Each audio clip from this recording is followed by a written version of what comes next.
So, well, I could start now. Oscar and Emmy gained it. Well, I was waiting for the record to hit. All right. And it's... Oh, hello, Vanessa. I understand. It was too hard after Zelda. I know. This is a story. It's funny you guys are talking about TNR and feral cats. This is a story about TNR. A story about trap, neuter, return. And it's dedicated to, for all those who work to support TNR, whether it would be the families who feed stray and feral cats, volunteer organizations who help trap and transport them for surgery, or the vets who often give price breaks to help control the feral population. And to Black Widow, the original shadow cat who inspired this story. Hello, Bill.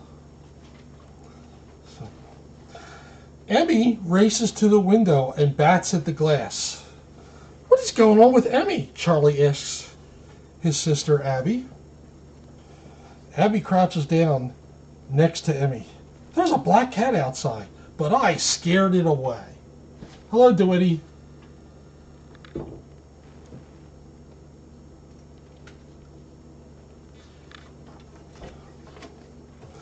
Let's put some treats outside to see if that cat comes back, Charlie says, as he grabs the treat container. Oscar starts meowing in anticipation for treats. Sorry, Oscar. These aren't for you. Do you see the little black cat by my finger?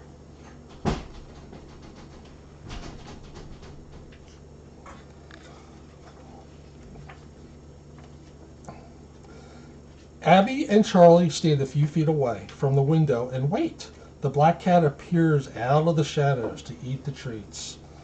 Oscar and Emmy both hiss and paw at the window. Another cat is eating their treats.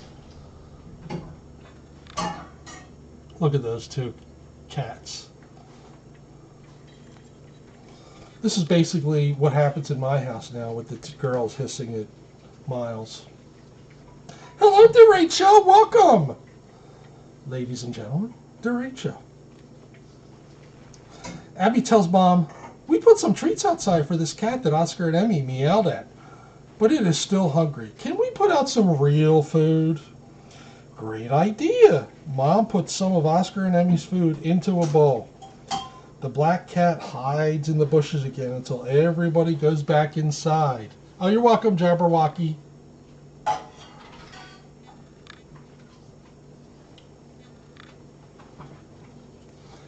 You know, and the thing that you want to keep in mind is just about every one of these cats here at one time have been homeless. It's rare when none of them, when something, was born here or something like that. But just about every cat here has been born homeless. And even the cats that you probably at home probably had some homelessness in its life. That's always something to keep in mind. Now, Miles, who I adopted from Elizabeth, was born on a barn or on a farm, and he's actually a really big boy. I'm very surprised at how big he is. He's probably as big as Galen, and he's got an appetite too to match. So.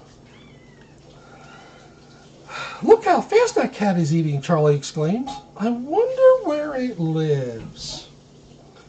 Not all cats have families or homes. Some cats are stray cats or feral cats that live outside. Don't forget that Oscar and Emmy were stray cats before they went to the shelter, and we adopted them, Mom says. Hey, just was I was just saying.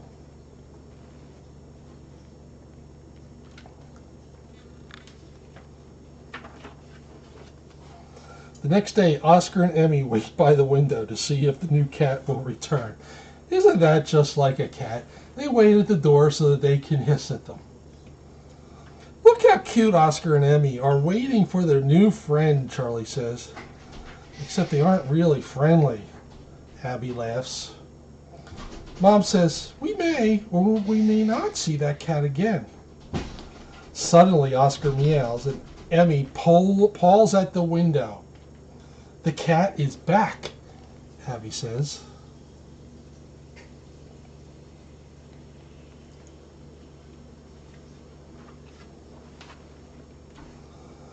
After putting out food and water, the family watches from inside. The cat comes out from the bushes, but this time she brings a kitten. Oh, it's Mama Cat and her baby.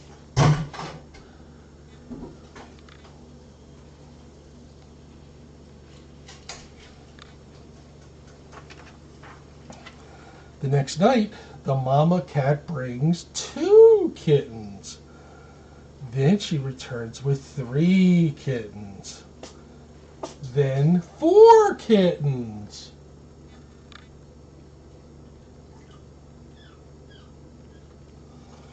And you know what I'll do is, this is I think the 5th Oscar and Emmy book.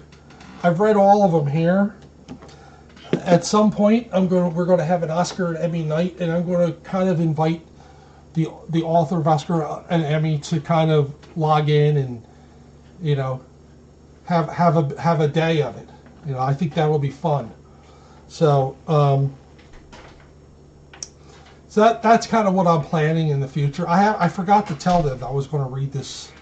So, but this way, and the other thing I'll do is I will put the link out on Chatters, where you can follow Oscar and Emmy, the real life Oscar and Emmy. I hope they're okay. I haven't heard from them because they live in Houston, and you know that Houston got socked by that hurricane/tropical storm that went through, I think, this morning. Finally, on the 5th night, the Mama Cat brings 5 kittens. Oscar and Emmy don't know who to watch because there are so many new kittens. I think we need to buy more food, Abby jokes.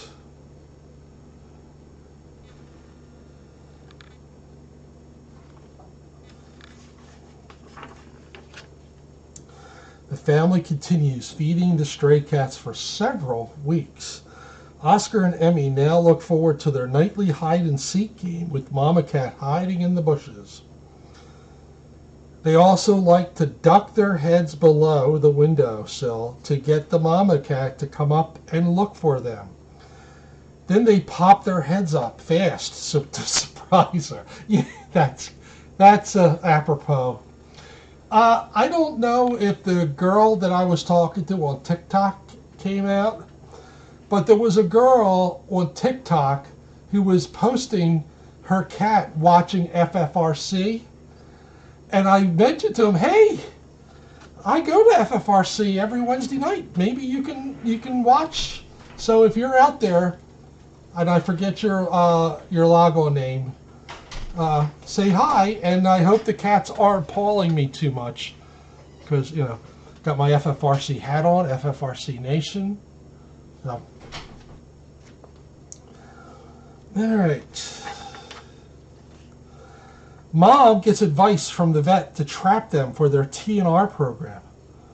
What's TNR stand for? Charlie asks. Trap, neuter, return, Mom answers. People safely trap stray or feral cats who are too skittish to be pets. Then they take them to the vet for their spay or neuter surgery so that they don't have any more kittens. After they recover from surgery, they return them to the street or area where they were found. We could use our neighbor's dog crate and put the food in there. That's big enough to fit all the cats, Abby suggests.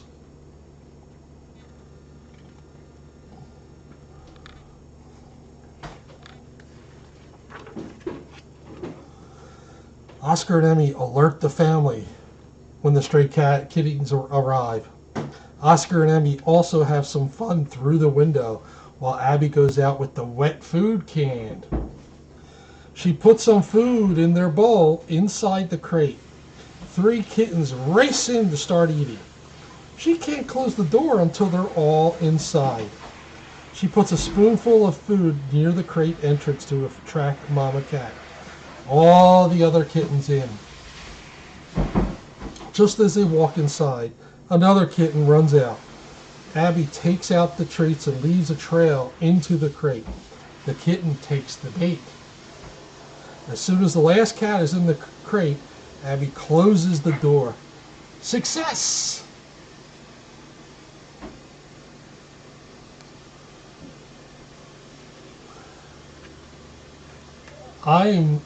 My father was named Bill, and my grandfather was named Bill. I am the third. The next day, after picking the cat family up from the vet, Dad brings us the large dog crate into the bathroom. The vet wants us to keep them inside for 2 days to make sure they are okay after their surgery. What happened to their ears? Abby asks. Mom answers. Their ears are clipped to let everyone know that they have already been spayed and neutered, so they don't need to be trapped again. They also got their rabies shot, Dad says. Oscar and Emmy get that shot at their vet visit too, Charlie says.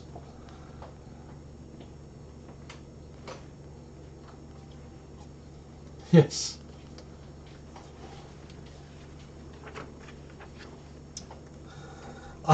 This is true, cats. You ready for this? Oscar and Emmy spend the next 2 days lying outside the bathroom door. That's a cat for you. It's time to let the stray cat family outside, Abby tells Mom. Will we still feed them? Charlie asks. If they show up on our doorstep, Mom answers. Abby adds, Oscar and Emmy will let us know when they are here. Seriously, I have 2 cats who follow me into the bathroom every single time. And if I shut the door, there's a line of them outside, just like Oscar and Emmy. That night, Mama Cat and her 5 kittens all returned for dinner. The next night, only she and 4 kittens came back. Then 3. Then 2. Then only 1 kitten. Finally, only the Mama Cat returns for dinner every night, always stopping by the office window to play with Oscar and Emmy through the glass first.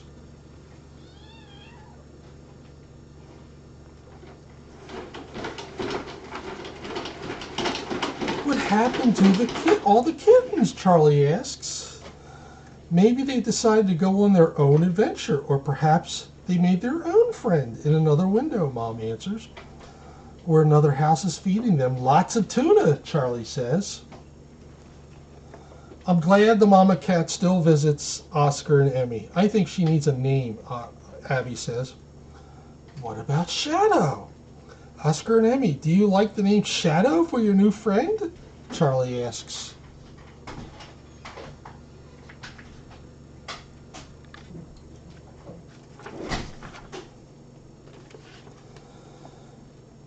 Every night at sunset, Shadow comes to the window to get Oscar and Emmy's attention.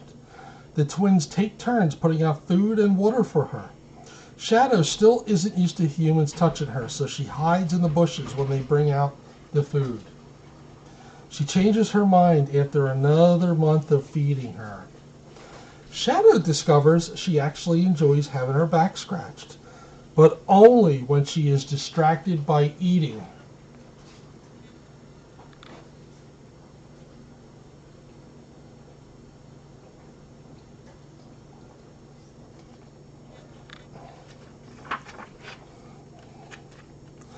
Oscar and Emmy quickly learn that when Shadow is fed, they also get treats. Oscar and Emmy really like their new friend Shadow. Even though they can't go outside to play with her, they still enjoy playing peekaboo with her through the windows.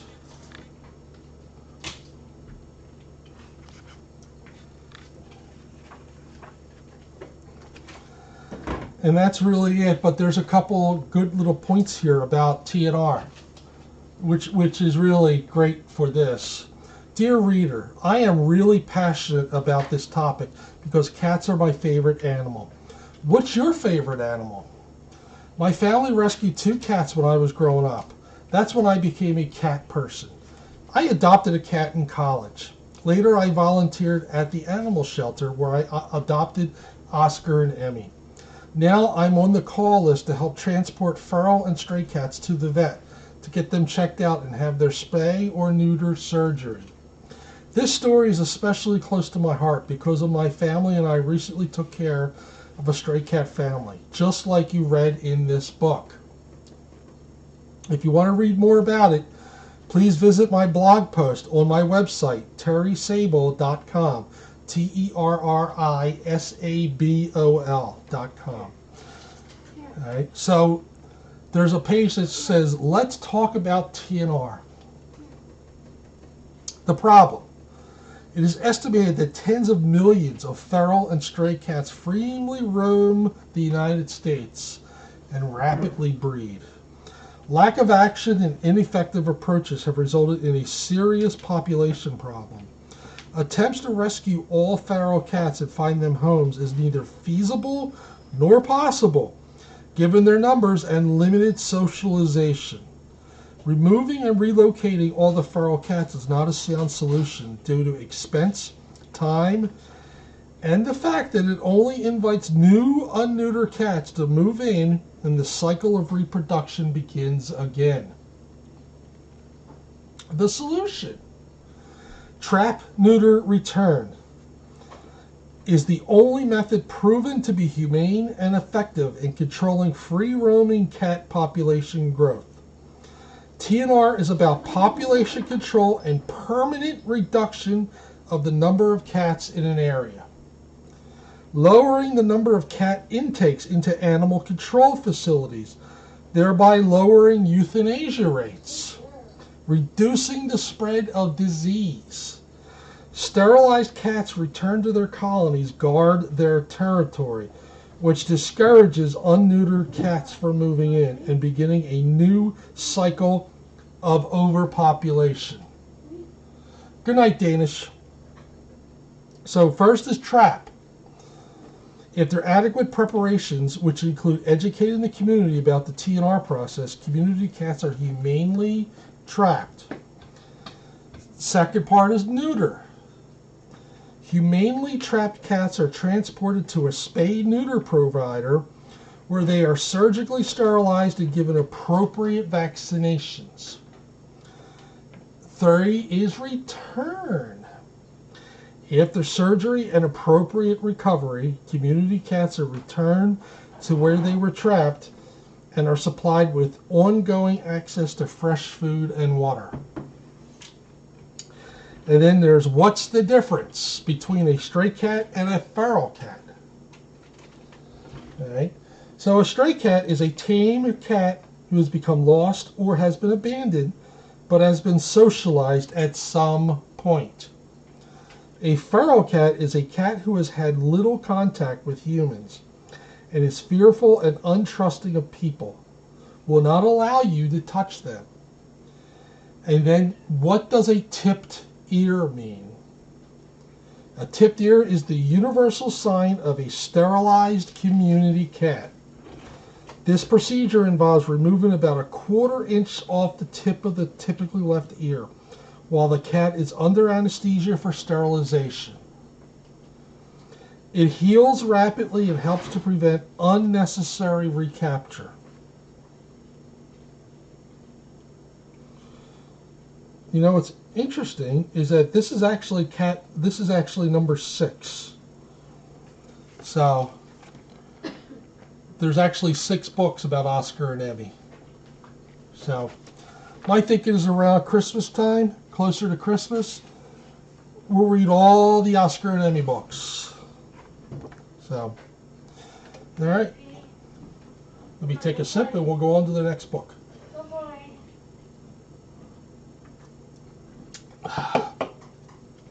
All right. Next is cat problems. All right. And meow, meow, meow, meow, meow.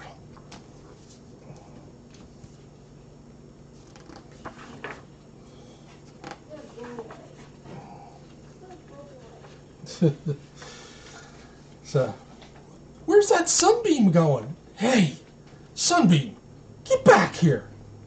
Great, now I'm wide awake and I only got 19 hours of sleep. Sigh. Yes, Eddie, that was a wonderful book. And all of those Oscar and Emmy books are wonderful. I usually just order these from Amazon.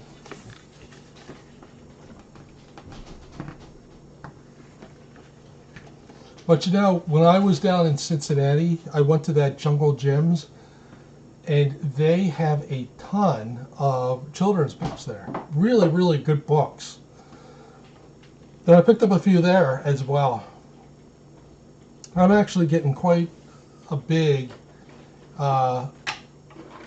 collection of children's books. The other thing I do is a lot of times, oh, you're welcome. Thank you, Sue P. Have a good day.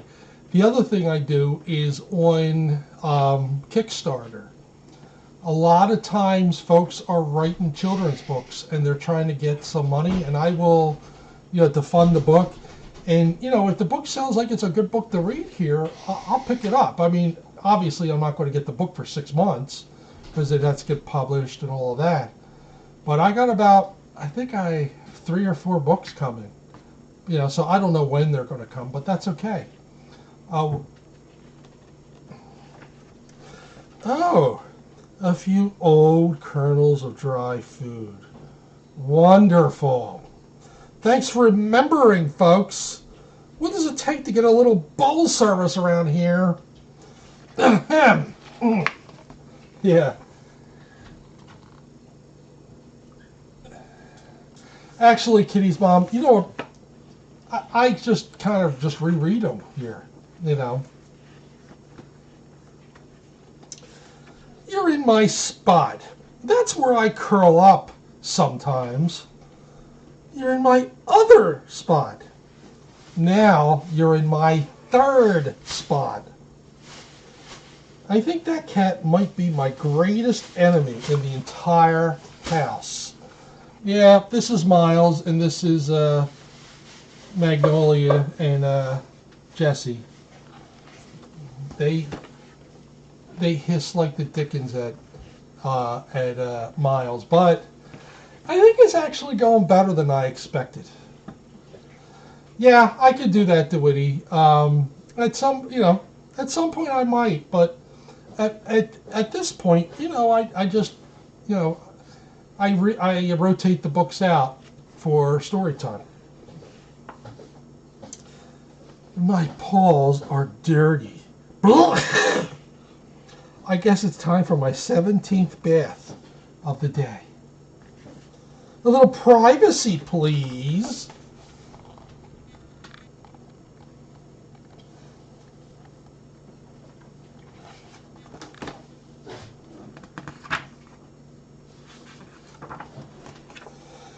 Hey, look! An empty box! Now what?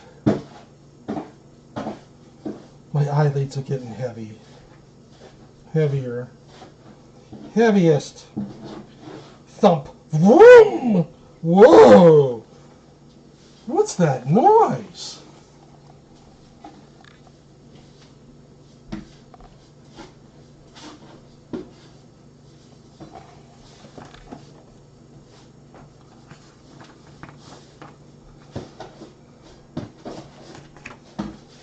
And that noise. And that noise. And that noise. And that noise. And that noise, and that noise, and that noise, and that noise. And that noise, and that noise, and that noise. And that noise.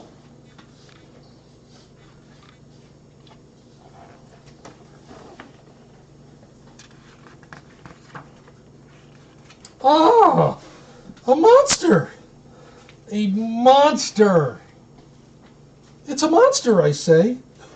Run for your lives! I told you I heard something. Stay away, monster! You do not want to mess with these claws. You do not want to bear the brunt of these teeth. Oh, no, you don't. You can guess what the monster is, right?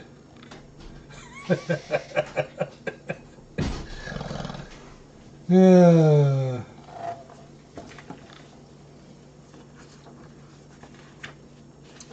Now what? I guess I'll just bat this piece of foil around. But bat.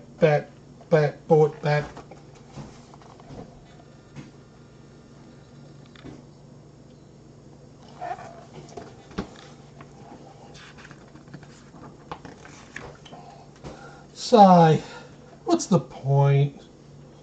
I gotta get out of this house.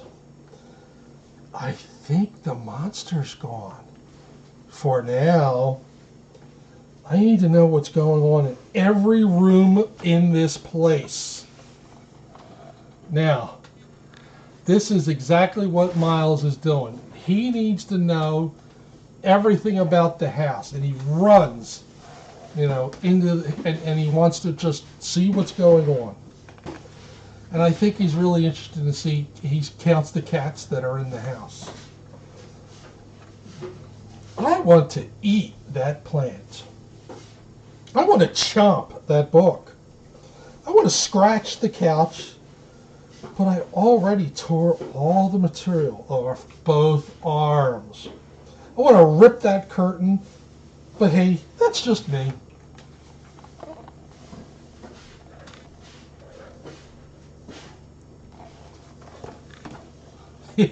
It is, Eddie. It is absolutely true. You're in my spot again. You're in my other spot again. You're in my third spot again.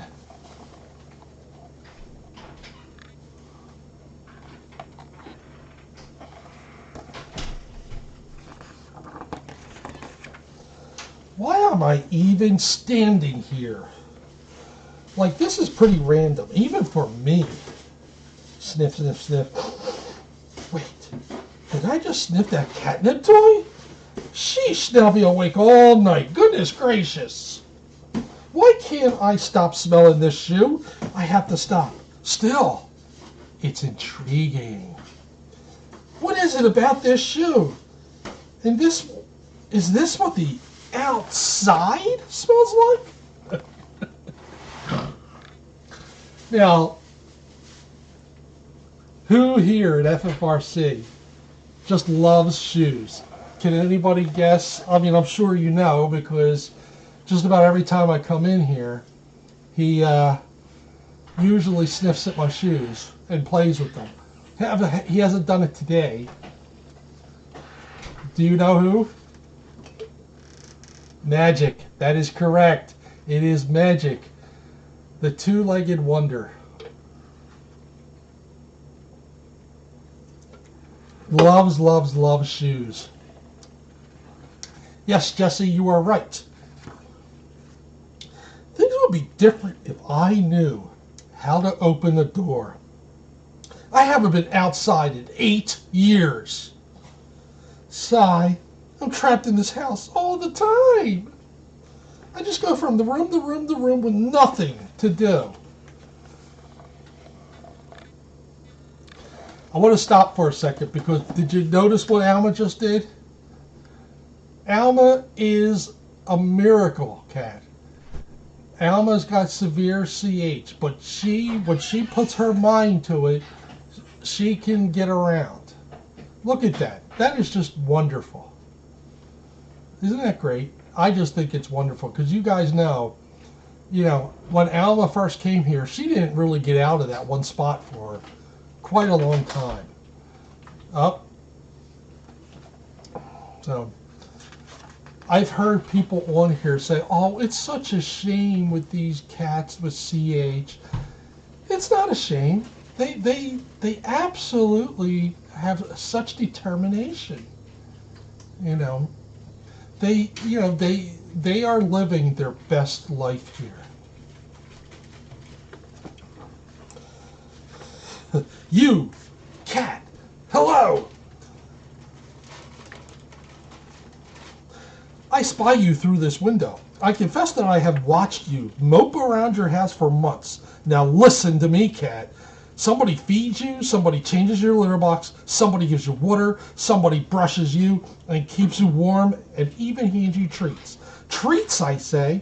Meanwhile, I scurry around outside, hiding nuts that I'll never again locate, evading predators that only seem to multiply. Things are difficult out here, cat. I don't have much. My branch, of course. This tree, although it's shared with roommates. A few nuts that I've kept. A piece of ribbon, which I'm saving for some reason. A button. And that's about it. Sure, you may be housebound, and you may find reasons to gripe about your current living situation, but look at me, kitty. You think it's so great outside? Honestly, what I wouldn't give for just a touch of boredom from time to time.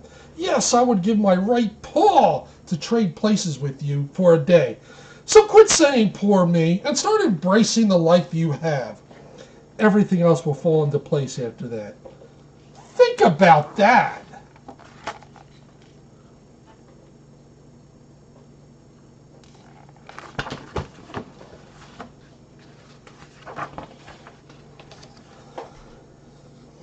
How can I eat this very talkative squirrel?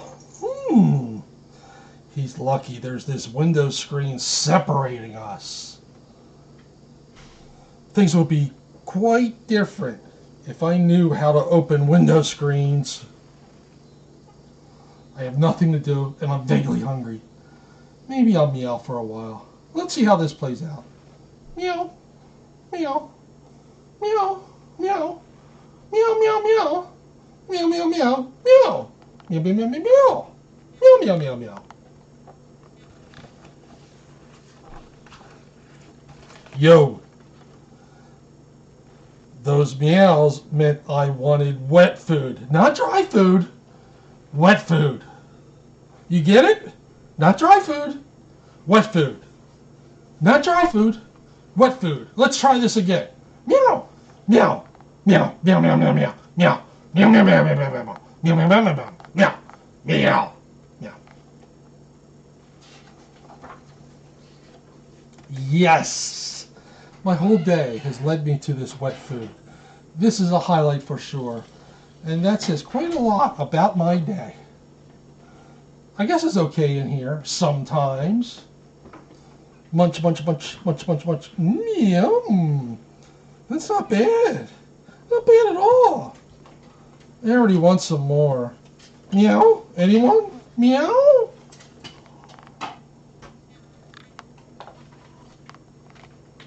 Yeah, this is a very, very cute book. Now what?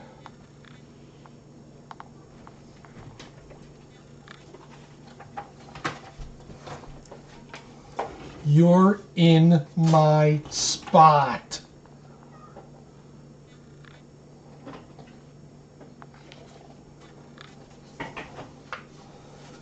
When's that sunbeam coming back? And that, my friends, is cat problems.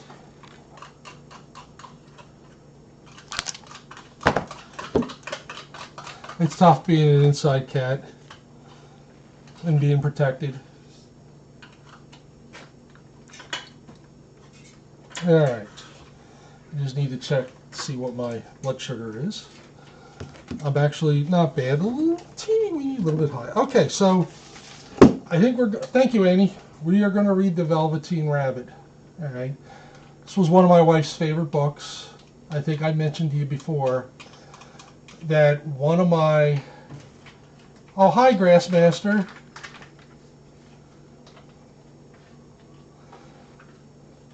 Well, congratulations, Grassmaster. That's wonderful, and I'm sorry that you're going through that. Hi, Gail. So, when Bonnie's mother was in the home, and you know she had inoperable cancer, and she was given 2 months to live. She actually ended up living 6 months, but one of my biggest memories was Bonnie reading this book to her. And there is, oh, I'm so sorry, Eddie. I'm really sorry about that. That's terrible. And there's a spot here in here that when I get to it, I will let you know that this is the spot that I always think of Bonnie and her mother holding Bonnie's hand while Bonnie read this book. So it's a pretty special book for me. This was a very special book for Bonnie.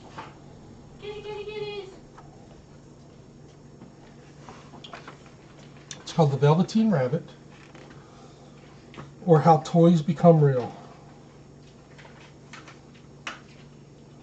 This book is dedicated to my grandson, Charles Louis Rayburn Santor.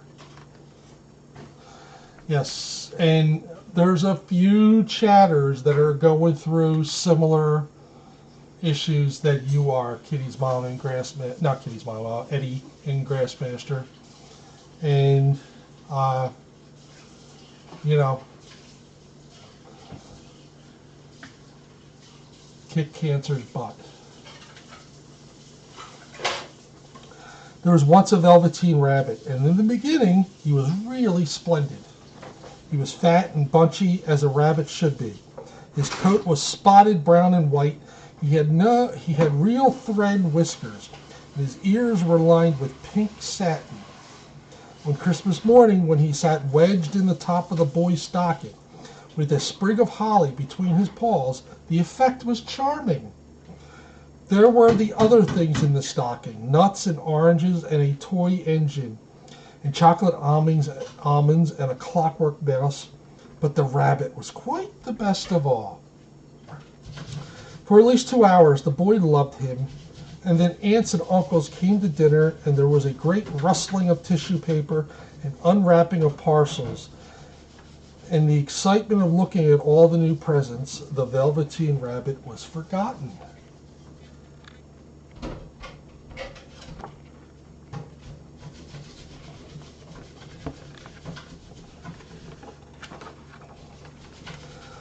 For a long time, he lived in the toy cupboard or on the nursery floor. No one thought very much about him. He was naturally shy, and being only made of velveteen, some of the more expensive toys quite snubbed him. The mechanical toys were very superior and looked down upon everyone else. They were full of modern ideas and pretended they were real. The model boat, who had lived through 2 seasons and lost most of his paint, caught the tone from them and never missed an opportunity of referring to his rigging in technical terms. The rabbit could not claim to be a model of anything, for he didn't know that real rabbits existed. He thought they were all stuffed with sawdust like himself. And he understood that sawdust was quite out of date and should never be mentioned in modern circles. Even Timothy, the jointed wooden lion, who was made by the disabled soldiers and should have had broader views, put on airs and pretended he was connected with government. Hi, Cat B. Between them, all the poor little rabbit was made to feel himself very insignificant and commonplace. The only person who was kind to him at all was the skin horse.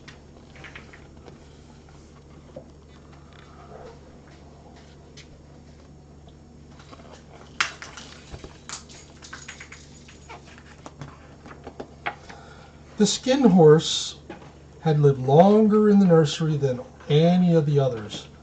He was so old that his brown coat was bald in patches and showed the seams underneath, and most of his hairs in his tail had been pulled out to string bead necklaces. He was wise, for he had seen a long succession of mechanical toys arrive to boast and swagger, and by break their mainsprings and pass away. He knew that they were only toys and would never turn into anything else. For nursery magic is very strange and wonderful, and only these playthings that are old and wise and experienced like the Skin Horse understand all about it. "What is real?" asked the rabbit one day when they were lying side by side near the nursery fender, before Nana came to tidy the room. "Does it mean having things that buzz inside you and stick out and a stick-out handle?" "Real isn't how you are made," said the Skin Horse.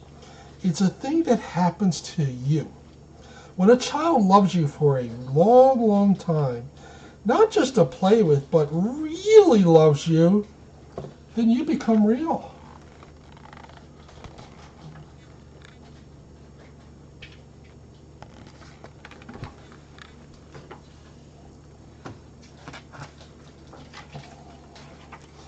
Now, I wanted to, guy I worked with, I'm still friends with on Facebook. He is approaching his 3-year anniversary. He was diagnosed with stage 4 pancreatic cancer.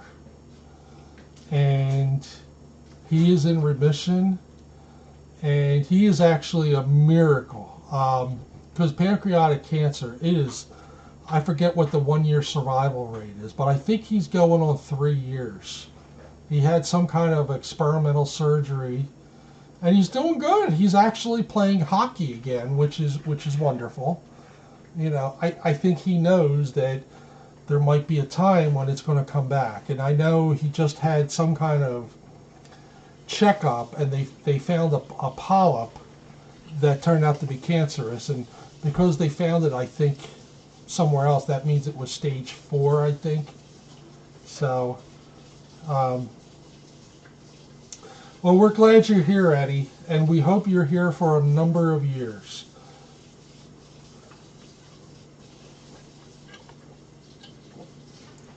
Yeah, it is wonderful. He's a good guy.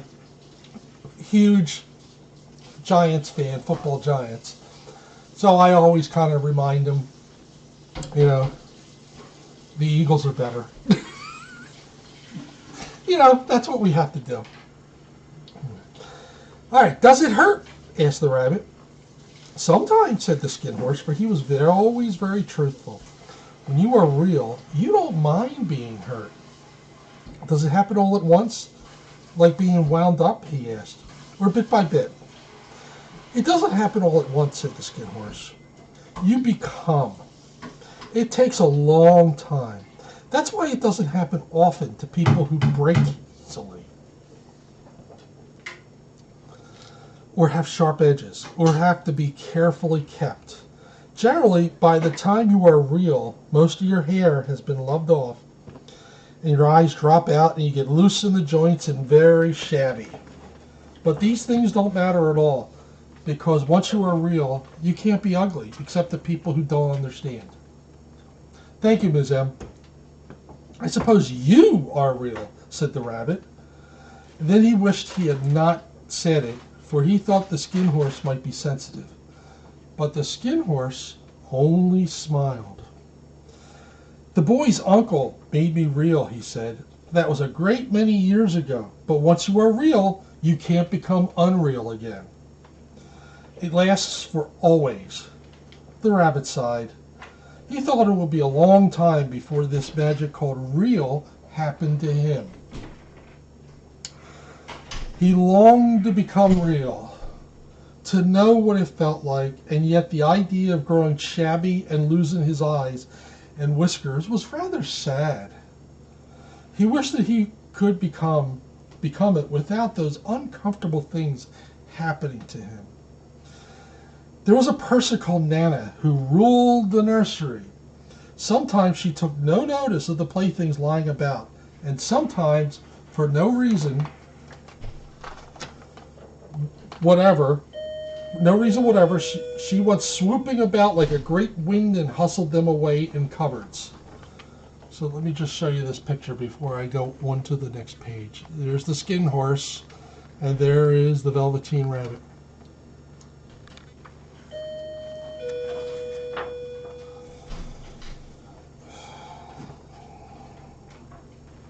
She called this tidying up. And the playthings all hated it, especially the tin ones. The rabbit didn't mind it so much, for wherever he was thrown, he came down soft. One evening when the boy was going to bed, he couldn't find the china dog that always slept with him. Nana was in a hurry, and it was too much trouble to hunt for china dogs at bedtime. So she simply looked about her, and seeing that the toy cupboard door stood open, she made a swoop. Yeah, this is a classic book.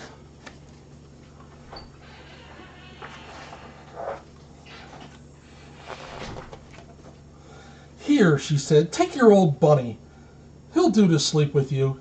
And she dragged the rabbit out by one ear and put him into the boy's arms. That night, and for many nights after, the Velveteen Rabbit slept in the boy's bed. At first he found it rather uncomfortable, for the boy hugged him very tight, and sometimes he rolled over on him, and sometimes he pushed him so far under the pillow that the rabbit could scarcely breathe. And he missed, too, those long moonlight hours in the nursery, when all the house was silent, and his talks with the skin horse.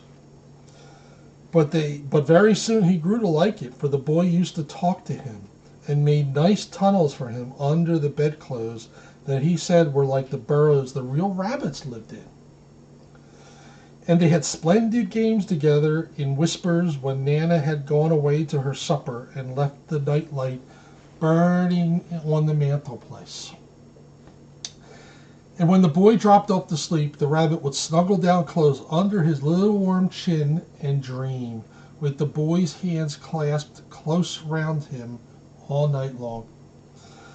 And so time went on, and the little rabbit was very happy, so happy that he never noticed. This is where this is the part that sticks in my head about Bonnie reading this to her mom, because it's very allegorical, and I think when Bonnie was reading this to her mother, you kind of get this. So as time went on, the little rabbit was very happy. He never noticed how his beautiful velveteen fur was getting shabbier and shabbier, and his tail coming unsewn, and all the pink rubbed off his nose where the boy had kissed him. Spring came, and they had long days in the garden, for wherever the boy went, the rabbit went too. He had rides in the wheelbarrow, and picnics on the grass, and lovely fairy huts built for him under the raspberry canes behind the flower border. And once when the boy was called away suddenly to go out to tea, the rabbit was left out on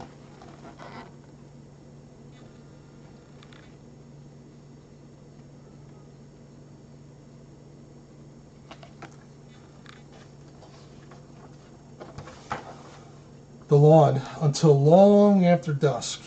And Nana had to come and look for him with the candle, because the boy couldn't go to sleep unless he was there. He was wet through with the dew and quite earthy from diving into the burrows the boy had made for him in the flower bed. And Nana grumbled as she rubbed him off with a corner of her apron. "You must have your old bunny," she said. "Fancy all the fuss for a toy." The boy stood up in bed and stretched out his hands. "Give me my bunny," he said. "You mustn't say that. He isn't a toy. He is real." "Hello."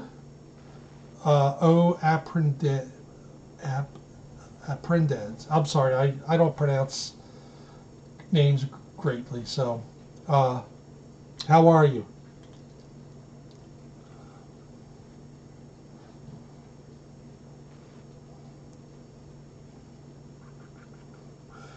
"Give me my bunny. You shouldn't say that. He isn't a toy. He's real." When the little rabbit heard that, he was happy, for he knew that what the skin horse said was true at last. The nursery magic had happened to him, and he was a toy no longer. He was real, The boy himself had said it.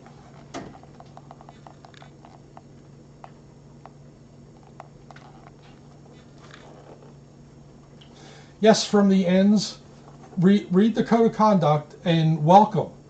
One of the things that we try not to do is kind of interrupt the chat and, put a whole bunch of emojis in and things like that. That is all, in the code of conduct. So we welcome you and we hope you stick around.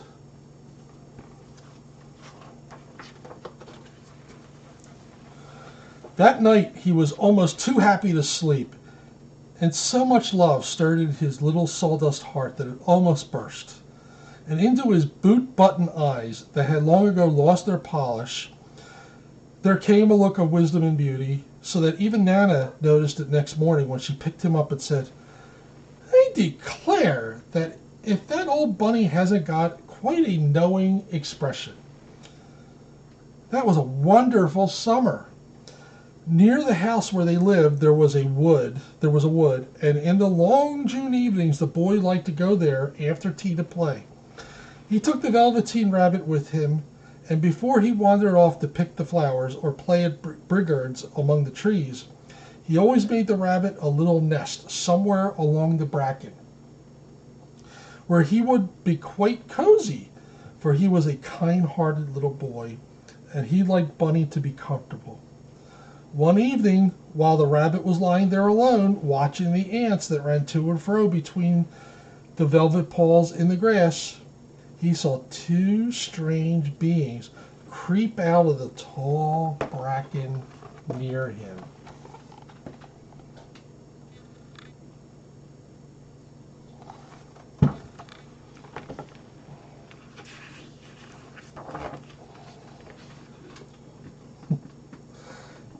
They were rabbits like himself, but quite furry and brand new. They must have been very well made, for their seams didn't show at all, and they changed shape in a queer way when they moved. One minute they were long and thin, and the next minute fat and bunchy, instead of always staying the same like he did. Their feet patted softly to the ground, and they crept quite close to him, twitching their noses, while the rabbit stared hard to see what side the clockwork stuck out. For he knew that people who jump generally have something to wind them up. But he couldn't see it. They were evidently a new kind of rabbit altogether. They stared at him, and the little rabbit stared back. And all the time their noses twitched. "Why don't you get up and play with us?" one of them asked. "I don't feel like it," said the rabbit, for he didn't want to explain that he had no clockwork. "Oh," said the furry rabbit, "it's as easy as anything," and he gave a big hop sideways and stood on his hind legs. "I don't believe you can," he said. Are you talking about Janie, K806?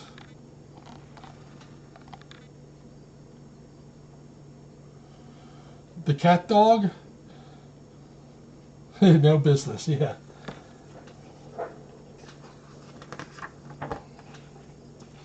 I can. Yes, Janie passed away. I think, yeah, it was like 3 weeks ago. That was a pretty sad time, because we had 3 losses that day. But Janie was very well loved, and she was here. She lived a full life, and she lived her best life. "I can," said the little rabbit. "I can jump higher than anything." He meant that when the boy threw him, but of course he didn't want to say so. "Can you hop on your hind legs?" asked the furry rabbit. That was a dreadful question, for the Velveteen Rabbit had no hind legs at all. The back of him was made all in one piece, like a pincushion. He sat still in the bracken and hoped that the other rabbits wouldn't notice. "I don't want to," he said again. But the wild rabbits have very sharp eyes, and this one stretched out his neck and looked.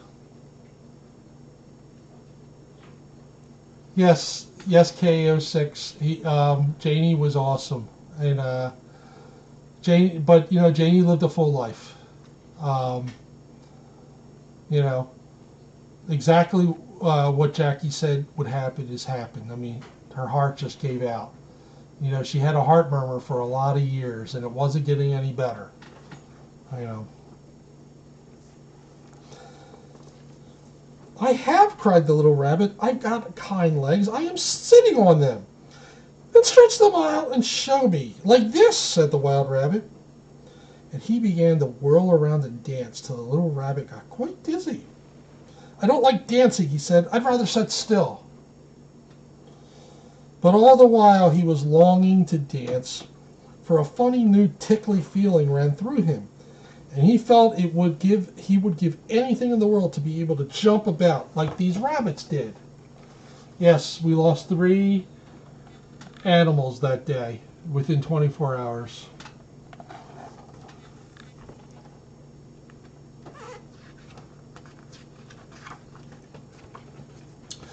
The strange rabbit stopped dancing and came quite close. He came so close this time that his long whisker brushed the Velveteen Rabbit's ear. Then he wrinkled his nose suddenly and flattened his ears and jumped backwards. He doesn't smell right, he exclaimed. He isn't a rabbit at all. He isn't real. I am real, said the little rabbit. I am real. The boy said so, and he nearly began to cry. Just then there was a sound of footsteps, and the boy ran past near them, and with a stamp of feet and a flash of white tails, the 2 strange rabbits disappeared.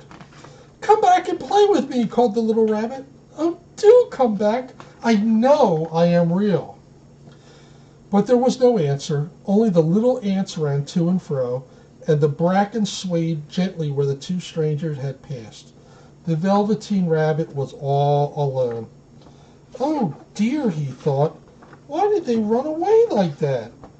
Why couldn't they stop and talk to me? For a long time he lay very still, watching the bracken and hoping that they would come back, but they never returned.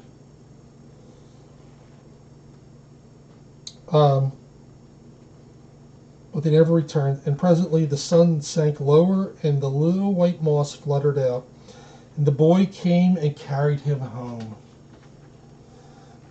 I'm going to actually stop right there, and we're going to finish this book next week because there's still quite a bit of left, and it's probably going to take another like 15-20 minutes. So I think that's, we will be back here again next week. We'll finish the Velveteen Rabbit, and I'm going to go for the night. So everybody have a great night, and I will see you next week. Thanks, everybody.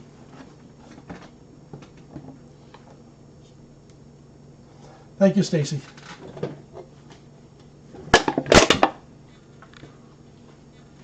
Hi, Alma. Combi. Hi. How you doing, little Inky? Oh, we got the butt-ups. We got the butt-ups. We got the butt-ups.